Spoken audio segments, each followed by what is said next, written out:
What do you call a billionaire who sues her own kids, quotes Trump, and throws tantrums over a painting? In Australia, they call her Gina Rinehart. She's rich, ruthless, and somehow always in the middle of a bizarre public meltdown. This story has family drama, political power plays, and enough lawsuits to make Succession look really chill. Trust me, you're gonna want to see how deep this one goes. Let's get to know Gina Rinehart, the world's most ridiculous billionaire.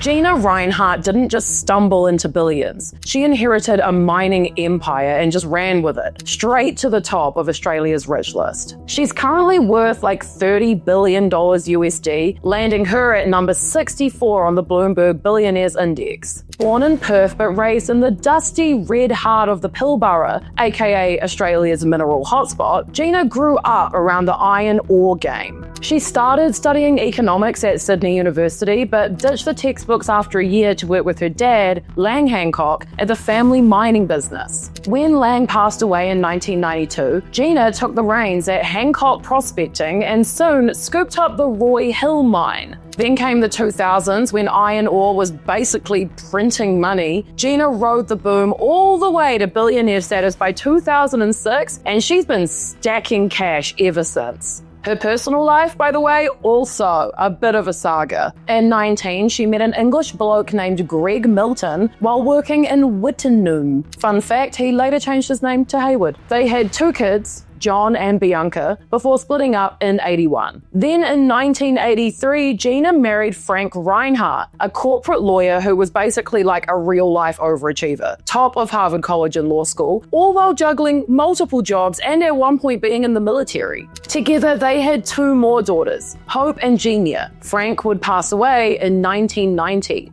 Mining magnate, iron ore queen, and family drama connoisseur. Gina's story is like straight out of an Aussie soap opera with a whole lot more money. Closer each day, home and away. So, one thing about this lady, she loves a lawsuit. She loves making a scene, okay? She's literally foaming at the mouth for him. And with every step in her life, she seems to manage to complicate things and drag them out publicly for years. Remember how I said she inherited her dad's fortune and stuff? Yeah, that was actually super messy and against her father's wishes. Honestly, get a cup of tea or something and strap the fuck in.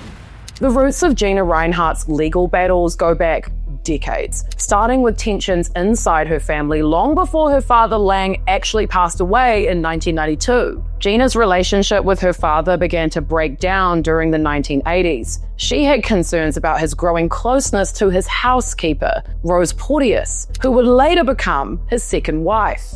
Yup, shacking up with the housekeeper, how to piss off your daughter 101. And as we're all about to find out, this guy's daughter is low-key crazy. The bond continued to strain after Gina married her corporate lawyer Frank Rinehart, and the two would clash over the direction of the family's mining business. In the years leading up to his death, Lang Hancock changed his will twice. In March 1992, just months before he died, he signed a deed that disinherited Rose Pettiest entirely. Wonder whose idea that was. But at the same time, he expressed serious frustration with Gina, accusing her of trying to interfere with his business decisions, including a planned iron ore deal with BHP and an ore expert project with Romania. Private letters from that time appeared in like 2023, and they show Hancock accusing his daughter Gina of putting him under pressure to sign legal documents. One key document was drafted by Gina herself, stating that the shares in Hancock Prospecting should be transferred only to her and her children after Lang's death, with Gina acting as the sole trustee.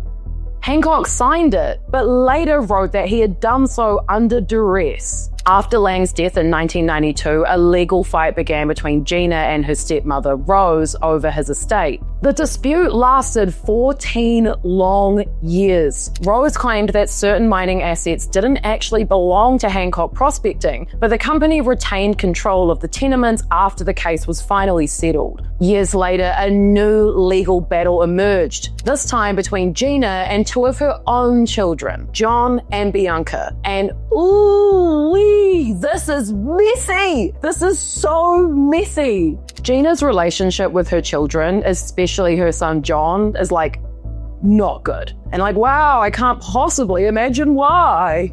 According to John, the last positive memory he has of his mother was a meal they shared 20 years ago, where they ate lamb brains together. Yeah, apparently it's like the only thing they have in common. They both like really like lamb brains. Go off, I guess. I don't know.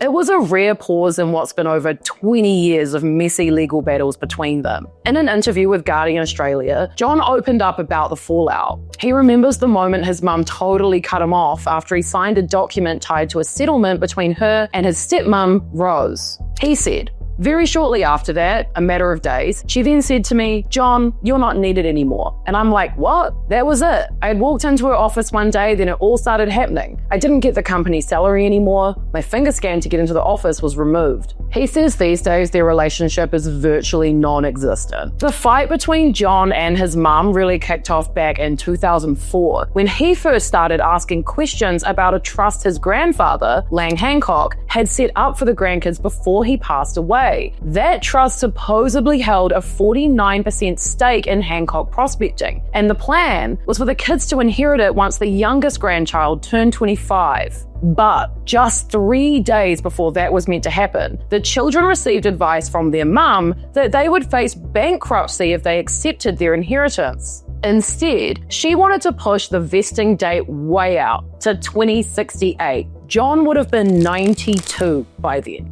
"I smelled a rat immediately," John said, describing what happened as a disgraceful situation. "We didn't find out the true depth of the subterfuge until years later. That's when we got documents that showed the background, the genesis of that letter that we received 3 days before the trust was to vest." Eventually, all of the drama over the trust ended up in court, one of Gina's favourite locations. Gina stepped down as trustee, and the judge did not hold back, saying he had never seen someone put so much pressure on a litigant as Gina had done in this case. And I just want to remind you, these are her own children. It turned out that she'd wrongly told the kids they'd be slammed with huge capital gains tax bills that would leave them bankrupt if they accepted the inheritance. But the court heard that both Gina and her company's CFO had already been told that the tax might not even apply. So basically, if you're feeling a little bit lost, Gina tried to lie and scam her own children out of their inheritance after literally scamming her own father and stepmother for said inheritance. And why? Why did she do this? Literally just because she didn't want them to have it? Like, for no real reason. She just loves having money more than real human relationships would be my guess. She once said that her children just want unearned things to keep falling from the sky. Yeah, okay, girl, like, you literally made your father give you his company under duress, but like, sure, let's get into unearned things. Let's have that convo. John and Bianca may have won their first legal fight with their mum, but it was just the beginning. Like I said, this lady loves court. For over a decade, they've been tied up in a separate case over who's entitled to the billions made from Hancock Prospecting's Pilbara mining profits. The family of Lan Hancock's old business partner, Peter Wright, and others are also claiming a cut. Gina and her kids are pushing back, but with $40 billion on the line, the stakes are massive. Looking back on it, John admits the whole saga is exhausting. It's dominated most of his adult life. And while the legal fight drags on, what really stings is the personal side. He says, deep down, he just feels let down by his mom. It goes against what anyone would expect a mother to want for their children. And I know the way I am with my children. Anything I can do to help them or that's advantageous to them, I would do my best to do. But it's not just her entire family that she's taken issue with. Oh no. Proving once again that she's completely self-obsessed and out of touch with reality, last year, Gina tried to have an unflattering portrait of her removed from a gallery. Here is the portrait. Personally, I would say it's pretty accurate. The portrait was part of an exhibition called Vincent Namatjira, Australia in Colour, which opened at the National Gallery of Australia in Canberra last year. Namatjira, a 40-year-old Aboriginal artist and Archibald Prize winner, is known for painting bold and funny portraits of powerful figures. His style sort of leans into humor and exaggeration to challenge the rich and powerful, but Gina was not a fan. According to the Sydney Morning Herald, she personally reached out to the NGA's director-in-chair asking for her portrait to be taken down. Her company's reps have also filed over a dozen complaints. On top of that, 20 Australian swimmers, who she financially supports, joined in, calling the painting offensive to a great Australian. Is this great Australian in the room with us right now? The funniest thing is like her trying to get it removed just brought so much more attention. And now pretty much everyone in Australia has seen the portrait. And if you Google her name, it's one of the first things that comes up. Good one, Gina. You got him. Also, the gallery kept the picture up because, like, duh. That situation, hilarious as it is even more egregious when you consider Gina's previous actions regarding Indigenous people and Aboriginal rights. Back in 2022, Hancock Prospecting pulled $15 million in sponsorship from Netball Australia after the national team backed Indigenous player Donnell Wallam. Wallam had refused to wear a uniform with the company's logo, citing concerns over its environmental record and the long-running issues around mining on Indigenous land. She also pointed to racist comments made by Gina's late father, who once suggested Aboriginal Australians who didn't assimilate should be sterilised. Gina has stayed silent on those remarks, despite growing public pressure to speak out or apologise or even just say, "I don't think that." So, you know, coming for an Indigenous artist just a little bit after that, maybe not the best look, is it, babes? Not a great look. To me, both situations are giving, please like me or else. Politically, just take a loose frickin' guess where this lady stands. Just have a go. First of all, she doesn't believe in climate change, which is extremely convenient for somebody who owns a bunch of frickin' mines. In 2021, in yet another bizarre Gina spectacle, she was invited to do a speech at her former girls' high school, but instead of, inspiring young women, she decided to use her 5-minute time slot to talk for 16 minutes about how climate change isn't real and a bunch of other crazy shit. She wrapped things up by quoting Margaret Thatcher at length. The problem with socialism is that you eventually run out of other people's money. I think you'd know a fair bit about other people's money now, wouldn't you, Gina? She makes her staff send her thank you notes and kind messages. Seriously. Insiders at Hancock Prospecting say there's a bizarre workplace tradition. Every year, staff are encouraged to send her thank you messages. It's not mandatory, but higher-ups push it across the business, including at mine sites. And you know that thing when a boss is like, it's not mandatory, we just really want you to do it. It means do it. The messages usually come around Christmas when staff get big bonuses through the chairman's profit scheme. Internal emails seen by Guardian Australia show staff being prompted with lines like, Mrs. Rinehart loves to read all your messages, and it only takes a minute or two. The thank you notes, sometimes with photos, are turned into a book and gifted to Gina. I guess so she can LARP as someone people actually like.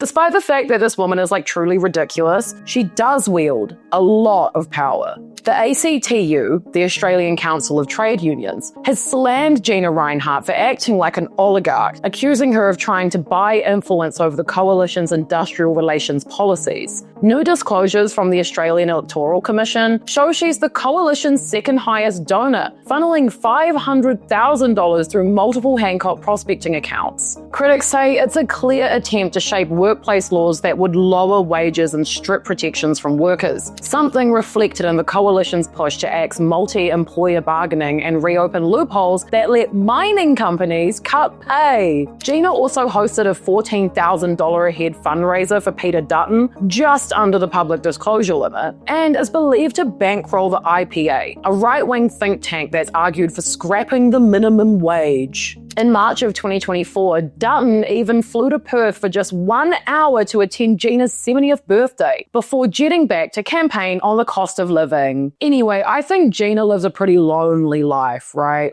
If she wants thank you notes so bad, I reckon she could try patching things up with her kids. But hey, that's just advice from me, a normal person. At the end of the day, Gina Rinehart isn't just a wealthy woman with a flair for drama. She's one of the most powerful people in Australia. And with that power comes influence that touches everything from mining to politics to workers' rights. She didn't build her fortune alone, but she sure fights hard to keep it that way. Whether it's locking horns with her own kids, trying to silence artists, or throwing her weight and wallet behind politicians who support her agenda, Gina has made it crystal clear. She doesn't just want money, she wants control. And that's the real story here. This isn't just about one billionaire's messy family drama and oversized ego. It's about what happens when wealth becomes power. And that power starts shaping laws, silencing critics, and rewriting the rules for everyone else. So maybe the real question isn't why Gina acts this way, it's why we keep letting her.